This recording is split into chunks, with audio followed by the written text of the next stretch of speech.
Well, it has been 9 months since the tragic death of UNLV student Nathan Valencia. The 20-year-old passed away several days after suffering a head injury in an off-campus charity boxing match. Well, tomorrow we may finally get some answers about what went wrong at that fraternity-sponsored event. As 13 Chief Investigator Darcy Spears reports, the Nevada Athletic Commission will get the final report from the Attorney General's investigation, and tonight Darcy has some new information about what was going on behind the scenes. We combed through nearly 800 pages of internal emails and documents we obtained from UNLV through a public records request.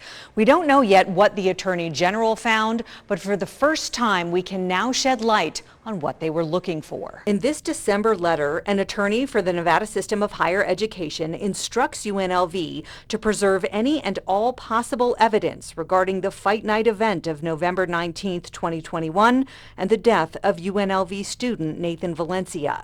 The AG was particularly interested in communications between UNLV officials, employees, or students, and the Kappa Sigma fraternity or any other group that may have been involved with the 2021 or any previous Fight Night events. Investigators also wanted any communications with the Nevada State Athletic Commission, the NCAA, any National Boxing Association or commission involving boxing events, the Sahara Event Center where the Fight Night was held, and any internal communications about it amongst UNLV officials or employees. This video from the event shows tragedy that night came with little warning. It doesn't appear on the video that there's an indication that Nathan was hurt. It became very clear after the fight when he tried to get up from his stool that there's something wrong. Attorney Sean Claggett represents Emmanuel Aleman, Nathan's opponent in the match. Claggett shared the full fight video with 13 Investigates. You won't watch that fight and be like, oh, there was that one punch, that makes sense.